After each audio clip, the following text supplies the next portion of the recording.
Sir సాధారణంగా ఎక్కడైనా గంజాయి బ్యాచ్ని పోలీసులు పట్టుకుంటారు సార్. గంజాయి తీసుకెళ్తున్నటువంటి వాళ్ళని ప్రజలు పట్టుకున్నారు సార్ ఇక్కడ ఆంధ్రప్రదేశ్లో. అంటే ట్రెండ్ మారింది అనుకోవాలనా? చంద్రబాబు నాయుడు గారు 100 రోజుల్లో మార్పు తెస్తానన్నారు కదా, ఆ మార్పు ఇదేనా? మార్పు తీసుకొచ్చారు కదా సార్. వైఎస్ఆర్ కాంగ్రెస్ పార్టీ ప్రజల వద్దకు పాలన అని ప్రతి ప్రభుత్వ వ్యవస్థ యొక్క కార్యక్రమాలని గ్రామ గడపల దగ్గర, ప్రజల గడపల వద్దకి రేషన్ దగ్గర నుంచి చదువుల దాకా దాదాపు 500 రకాల ప్రభుత్వ కార్యక్రమాలని, పథకాలని వారు ప్రజల వద్దకు తీసుకొస్తే శ్రీ జగన్మోహన్ రెడ్డి గారు వీరు కూడా ప్రజల దగ్గరకు పాలన తీసుకొస్తానన్నారు. ఎలాంటిదంటే ప్రజల వద్దకే గంజాయి, పోలీసులే రక్షణగా గంజాయిని తరలిస్తూ దొంగలతో చేతులు కలిపి ఈ వ్యాపారాన్ని విచ్చలవిడిగా డ్రగ్ ఫ్రీ ఏపీ అని అధికారంలోకి రాకముందు వాడు చెప్పితే మనం అందరం ఏమనుకున్నామంటే డ్రగ్స్ లేకుండా ఆంధ్రాని చేస్తారనుకున్నాం. డ్రగ్స్ ఫ్రీగా తాగొచ్చు, ఫ్రీగా అమ్మొచ్చు, ఫ్రీగా దాన్ని సేవిస్తూ అమ్ముకుంటూ తిరగొచ్చు అని వారు చెప్పాలనుకున్నారు అనేది ఈ సంఘటన చూస్తే చాలా క్లియర్గా అర్థమవుతుంది. ప్రజల వద్దకి మత్తు పానీయాలను తీసుకొచ్చి యువతని బానిసలను చేసి జన్జీ ఉద్యమాలు ఈ దేశంలో నడుస్తూ పక్క రాష్ట్రాలలో డైరెక్ట్గా రాజధాని, ఈ దేశ రాజధానిలో ఉన్నటువంటి ప్రభుత్వాలన్నీ జన్జీకి, విద్యార్థులకి, యువతకి సలాం కొడుతూ ఉంటే వారికి అనుకూలంగా ప్రభుత్వ నిర్ణయాలు ఉంటూ ఉంటే ఇక్కడ మాత్రం ఈ రాష్ట్రంలో మాత్రం యువతని గంజాయి బ్యాచ్గా చిత్రీకరించి ఇదే పోలీసులు మీరు గుంటూరులో గంజాయి సేవించారనేటటువంటి నెపంతో కొంతమంది విద్యార్థులను, డిప్లొమా చదివే విద్యార్థులను రోడ్డు మీద కూర్చొని పెట్టి వాళ్ళ కాళ్ళ మీద నడి రోడ్డులో కాలు పెట్టి పోలీసు లాఠీతో కొట్టినటువంటి సంఘటన మీకు గుర్తుందా? ఇది డ్రగ్స్ ఫ్రీ ఏపీ అంటే ఎంపీ, ఏలూరు ఎంపీ డ్రగ్స్ తీసుకుంటూ అతని శరీరంలో, అతని రక్తంలో డ్రగ్స్ నమూనాలు ఉన్నాయని పక్కనున్నటువంటి రాష్ట్రంలో పోలీసులు నిర్ధారించిన అతని మీద చర్యలు ఉన్నాయా? ఎమ్మెల్యే, జమ్మలమడుగు ఎమ్మెల్యే కొడుకు డ్రగ్స్కి బానిసై డ్రగ్స్ తీసుకుంటూ దొరికినటువంటి సంఘటన మీద ఈ ప్రభుత్వం ఏమన్నా చర్యలు తీసుకుందా? ఈ రాష్ట్రంలో ఉన్నటువంటి వ్యవస్థలన్నీ పడకేస్తున్నాయని చెప్పటానికి వ్యవస్థల్ని దుర్వినియోగం చేస్తూ మొత్తం విధ్వంసానికి దారి తీస్తున్నాయి, విధ్వంసం జరిగేలాగా చేస్తున్నారు ఈ చాతగాని దద్దమ్మ ప్రభుత్వం వలన అనేటటువంటి పరిస్థితి ఈరోజు కనపడతా ఉంది. వర్క్ ఫ్రమ్ హోమ్ మంత్రి గారు అనితమ్మ గారు వారి నాయకుడు చెప్పినట్టుగానే వర్క్ని హోమ్ నుంచే చేస్తున్నట్టుగా ఉన్నారు.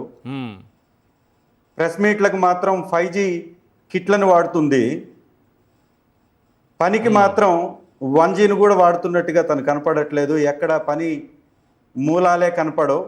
ఆవిడ ఎక్కడుందో తెలియదు, ఏ విధంగా స్పందిస్తుందో తెలియదు. 24 గంటల తర్వాత గంజాయి పట్టుబడ్డ తర్వాత ఎస్పీ గారు అక్కడ ప్రెస్ మీట్ పెట్టి ఇక్కడ పోలీసుల్ని ప్రజలే పట్టుకుంటే ప్రజలపై కేసులు పెట్టి నెపం నెట్టి ఆ కారు, అసలు ఆ కారు ఎవరిది? ఆ కారులో సివిల్ డ్రెస్సుల్లో పోలీసులు ఎందుకున్నారు? ఇద్దరు ఒకే చోట ఎందుకున్నారు? సరే, ఒకే చోట ఉన్నారు, వాళ్ళు అక్కడ ఉన్నటువంటి సంఘటన, వాళ్ళు పోలీసులని వచ్చినటువంటి సిఐకి తెలియకపోతే యూనిఫామ్లో ఉన్నటువంటి సిఐ ఆ కారుని ఎందుకు చెక్ చేయలేదు? చెక్ చేయకుండా ఎందుకు అడ్డుకున్నాడు? ఎందుకో పోలీసుల్ని తప్పించి ఆ కారులో ఉన్నటువంటి గంజాయిని, మద్యం బాటిళ్ళని ఈ ప్రపంచానికి తెలియకుండా చెయ్యాలని ఎందుకు అనుకున్నాడు? అంటే ఇది ఎవరన్నా పైనుండి నడిపిస్తున్నారా? ప్రభుత్వంలోని పెద్దలే నడిపిస్తున్నారా? అక్కడ ఉన్నటువంటి రాజకీయ నాయకులు నడిపిస్తున్నారా? ఈ గంజాయి వ్యాపారంలో తెలుగుదేశం పార్టీకి చెందినటువంటి నాయకులు ఉన్నారా? లేకపోతే చర్యలు ఎందుకు లేవు? ఎస్ఐలనో సిఐలనో కాపాడడానికి ఈ పైనుండి ప్రభుత్వం ఎందుకు పనిచేస్తుంది? ఎఫ్ఐఆర్లో మీరు అడిగినట్టుగా వాళ్ళు పోలీసులని గంజాయి ఎవడన్నా రోడ్డు పక్కన నిలబడి బండి మీద పెట్టుకొని మూట పెట్టుకొని అమ్ముతారా సార్? అమ్ముతారా? పెట్టుకొని అమ్మేవాడు ఒకవేళ ఈ అమ్మేవాడికి అంత ధైర్యం మఫ్టీలో ఉన్న ఉంటే- పోలీసుల్ని, పైగా ప్రైవేట్ వెహికల్ అది చూస్తున్నాం కదా, పోలీస్ జీప్ కాదు. వాడు అంత ధైర్యంగా అమ్ముతున్నాడంటే పోలీస్ వ్యవస్థ పనిచేస్తున్నట్ట మీరేం చెప్పాలనుకుంటున్నారు? ఎఫ్ఐఆర్ లో మీరు పొందుపరిచినటువంటి అంశం నిజమైతే ఒక గంజాయి వ్యాపారి తన గంజాయిని తెచ్చుకున్నటువంటి మూటని బండి మీద పెట్టుకొని ఆ, ప్రజల మధ్యన రోడ్డు పక్కన నిలబడి అమ్ముతున్నాడు అంటే ఈ రాష్ట్రంలో ప్రభుత్వం లాండ్ ఆర్డర్ ఉందా? లేదు అని చెప్పాలనేదే మీ యొక్క ఉద్దేశమా? ఉమ్, లేదు అని ఒప్పుకుంటున్నారా మీరు? చాలా క్లియర్ గా ఎక్కడెక్కడ గంజాయి విచ్చలవిడిగా అమ్ముతున్నారు అని చెప్పడానికి ఉమ్. వాళ్ళ యొక్క మానస పత్రిక ఈనాడు. ఏం రాసింది? ఇది ఈనాడు సార్. ఏం రాసింది? ఈనాడు 17వ తారీఖు 2 రోజుల ముందు ఓకే. ఈనాడులో వచ్చినటువంటి ఆర్టికల్ పొదిల్లో గంజాయి పడగ ఉమ్, హెడ్లైన్ సార్. ఇదే ప్రకాశం జిల్లా ఉమ్మడి ప్రకాశంలో మార్కాపురం జిల్లాలో పొదిల్లో, ఉమ్, ఉమ్మడి ప్రకాశంలో ఇప్పుడు అద్దంకిలో దొరికింది, ఉమ్మడి ప్రకాశంలో మార్కాపురం జిల్లాలో పొదిలిలో విచ్చలవిడిగా గంజాయి పడగ విప్పుతుంది అని చాలా క్లియర్ గా ఇంట్రాగేషన్ చేసినట్టుగా పోలీసులకి తెలియనట్టుగా వారు చెప్తున్నారు కదా. అసలు వీరు వీళ్ళు మాత్రం ఎక్కడి నుంచి ఎక్కడికి ఈనాడు వెళ్తున్నారు? పేపర్లో చాలా ఈ క్లియర్ గా ఏం గంజాయి రాశారంటే, కాదు సార్. విచ్చలవిడిగా గంజాయి దొరుకుతున్నటువంటి ప్రాంతం రైట్. పట్టణంలోని ఇరిగేషన్ కార్యాలయం పరిసర ప్రాంతాలు, ఓకే. విశ్వనాథపురంలోని ఎస్టీ కాలనీ, ఉమ్, జగనన్న కాలనీ దగ్గర, ఉమ్, ఇవన్నీ ప్రాంతాల్లో టౌన్ సెంటర్ లో, yes. బస్ స్టాండ్ సెంటర్ లో ఇదిగో ఈ ప్రాంతాల్లో గంజాయి దొరుకుతుంది అని ఈనాడు పేపర్ లో రాశారు. కాదు, ఈ ఈ కేసులో నిజంగా పర్టికులర్గా ఈ కేసులో వాళ్ళు ఎక్కడి నుంచి ఎక్కడికి ప్రయాణిస్తున్నారు, అసలు ఈ గంజాయి వాళ్ళ దగ్గరికి ఎలా వచ్చింది, దీని వెనుక ఎవరున్నారు, పోలీసు పెద్దలే వాళ్ళని సేవ్ చేసేలా చేయడం అంటే ఏ స్థాయిలో ఇక్కడ మాఫియా నెట్వర్క్ నడుస్తోంది? అదే సార్ నేను అన్నది కూడా అదే. ఇది పెద్దల హస్తం లేకపోతే, ప్రభుత్వంలోని పెద్దలు సహకరించకపోతే ఓకే. ఈ తెలుగు డ్రామాల పార్టీ ఎఫ్ఐఆర్ లో ఈ డ్రామాని ఎలా నడిపిస్తుంది? నిజంగా బాధ్యత కలిగినటువంటి ముఖ్యమంత్రి చంద్రబాబు నాయుడు గారు అయితే, హోంమంత్రి నిజంగా పని చేస్తూ ఉంటే ఆ పోలీసుల మీద కేసు ఎందుకు నమోదు చేయలేదు? సివిల్ డ్రెస్ లో ఉన్నటువంటి పోలీసులు వారు ఆ గంజాయిని ఏ విధంగా తరలిస్తారో దాన్ని పై అధికారులకి ఎందుకు తెలపలేదు ముందుగానే? పట్టుకోక ముందే, ఈ యాక్సిడెంట్ కాకముందే దాన్ని రికవరీ చేస్తున్నట్టుగా పై అధికారులకు గాని ఇంకెవరికైనా గాని ఎందుకు చెప్పలేదు? వారు మద్యం మత్తులో యాక్సిడెంట్ చేసింది అక్కడ ఉన్నటువంటి స్థానికులు చాలా స్పష్టంగా తెలియపరిచారు. మద్యం మత్తులో ఉన్నారు పోలీసులు. మద్యం మత్తులో ఉన్నటువంటి పోలీసులు యాక్సిడెంట్ చేసి దొరికిపోతే వాళ్ళని మళ్ళీ సిఐ వచ్చి ఎందుకు రక్షించాలని చూశాడు? సిఐని ఎవరు ప్రొటెక్ట్ చేశారు? సిఐని పంపించింది ఎవరు?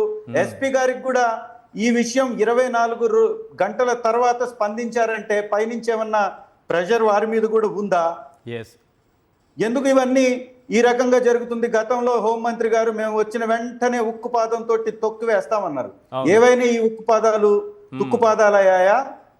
డ్రోన్లతోటి నిఘా పెడతామన్నారు, డ్రోన్లతోటి ధ్వంసం చేస్తానన్నారు, ఫ్రీ గంజాయి స్టేట్ గా ఆంధ్ర రాష్ట్రాన్ని చేస్తానన్నారు. ఒక్క విశాఖ ఏజెన్సీలోనే దాదాపు 900 కేసుల పైచిలుకు ఈ మధ్య కాలంలో జరిగినట్టుగా అనధికారిక లెక్కలు చెప్తున్నా కేసులు ఎందుకు నమోదు చేయట్లేదు? ఒకటి సింపుల్ సార్, ఈ రాష్ట్రంలో దొంగలకేమో బెయిల్లు, ప్రజల పక్షాన పోరాడేటటువంటి నాయకులకేమో జైళ్లు. హోంమంత్రి గారే బెయిల్ ఇచ్చినటువంటి సంఘటన నెల్లూరులో మనం చూసాం. దాని మీద ఎంత పెద్ద అక్కడ ఉన్నటువంటి నాయకులు, తెలుగుదేశం నాయకులు ఎంత పెద్ద ఎత్తున దానిలో అవినీతికి పాల్పడ్డారో మనం చూసినటువంటి సంఘటన. Sir hello sir. సో ఇవన్నీ కూడా ఖచ్చితంగా ఒకటైతే క్లియర్ సార్, ఈ రాష్ట్రంలో మద్యాన్ని ఏరులై పారిస్తుంది నారావారి ప్రభుత్వంలో. నారావారి సారాగా దానికి పేరు కూడా వచ్చింది.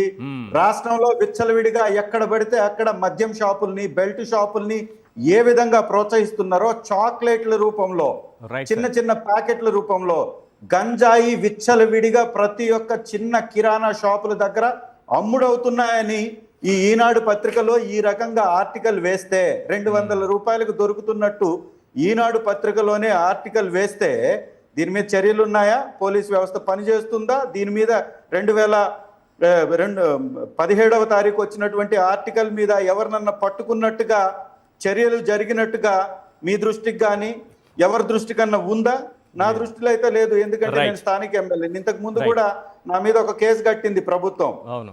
విచ్చలవిడిగా పేకాట క్లబ్బుల్ని ప్రభుత్వమే నడిపిస్తుంది అనేటటువంటి ఒక మాట, ఒక ట్వీట్ వేస్తే నా మీద కేసు కట్టించాడు లోకేష్. మరి ఈ రోజు దీనికి బాధ్యత ఎవరు? చిన్న చిన్న బిడ్డలు, యువత గొంతులు కోసేస్తున్నారు గంజాయి మత్తులో. మాచర్లో జరిగినటువంటి సంఘటన మీరు ఒక్కసారి కానీ గమనిస్తే సభ్య సమాజం సిగ్గుపడేలాగా, మానవత్వం మంట కలిసిపోయేలాగా అక్కడ జరిగినటువంటి సంఘటన, వినుకొండలో జరిగినటువంటి సంఘటన, కొబ్బరికాయలు కత్తి తీసుకొని నరికి చంపినటువంటి సంఘటన, మచ్చుమర్రిలో బాలిక మీద అఘాయిత్యం చేసి ముక్కలు ముక్కలుగా నరికి పడవేస్తే ఈ రోజుకి ఈ చెత్త ప్రభుత్వం, మొద్దు ప్రభుత్వం, పనికి మాలినటువంటి ప్రభుత్వం, దద్దమ్మ ప్రభుత్వం ఈ రోజు వరకు ఆ యొక్క ఘటనని తేల్చలేకపోయింది. అదే విధంగా సుగాలి ప్రీతి కేసులో జరిగినటువంటి దాన్ని తప్పుదోవ పట్టించి వైఎస్ఆర్ కాంగ్రెస్ పార్టీ మీద నెపం నెట్టి ఆ తల్లి ఈ రోజు యాత్ర చేసుకోవడానికి బయటకు పోలీసులను అడ్డం పెట్టేసి ఆ యాత్రను అడ్డుకున్నారు. అంటే దొంగలనేమో తప్పించేస్తారు, బాధితులను మాత్రం జైళ్లకు పంపిస్తారు. ఇది వారికి ఉన్నటువంటి నీతి. ఆ రోజు సెఫ్ ద్వారా శ్రీ జగన్మోహన్ రెడ్డి గారు వైఎస్ఆర్ కాంగ్రెస్ పార్టీ ప్రభుత్వం ఉన్నప్పుడు 100 కేసులు పెట్టి ఒకే ఒక్క సంవత్సరంలో 18,000 కిలోల గంజాయిని పట్టిస్తే, ఆ రోజు గంజాయికి సంబంధించినటువంటి దానిలో ప్రభుత్వం చిత్తశుద్ధితో పనిచేస్తే ఇదే నోళ్ళు పచ్చ టీవీల్లోని ఛానళ్లలో కూర్చొని ఏవేవో మాట్లాడారు. ఇవాళ ఒక్కరు కనపడేటటువంటి పరిస్థితి లేదు, వినిపించేటటువంటి పరిస్థితి లేదు. ఒక అధికార ప్రతినిధిగా మాత్రమే హోంమంత్రి గారు గత 2 సంవత్సరాల నుంచి తప్ప ఒక కానిస్టేబుల్ ని నియంత్రించేటటువంటి పరిస్థితి ఆవిడికి లేదు. రాష్ట్రంలో జరిగేటటువంటి హత్యలు, అఘాయిత్యాలు, దొంగతనాలు, గంజాయి వ్యాపారాలు వీటన్నిటిని కంట్రోల్ చేసేటటువంటి పరిస్థితి లేదు. మీరు అన్నట్టుగా ఏదైతే గ్రానైట్ వ్యాపారస్తుల దగ్గర నుంచి డబ్బులు దండుకొని జల్సాలు చేసి మళ్ళీ పనిలో పనిగా పోలీసులే దొంగలతో చేతులు కలిపి ఈ కార్యక్రమాన్ని చేశారు అనడంలో ఎలాంటి సందేహమే లేదు. ఎందుకంటే మీడియానో ఇంకొకరో ఎవరో ఏం మాట్లాడలేదంటున్నారు, కానీ నిజంగా ఆ ప్రజలకు, ఆ గ్రామాల ప్రజలకు మాత్రం హ్యాట్స్ ఆఫ్ చెప్పాలి. శంఖవరపాడు, ధర్మవరం వాళ్ళు వచ్చి ధైర్యంగా పట్టుకుని బయట ప్రపంచానికి తెలియజేశారు వీడియోలు తీసి. మరి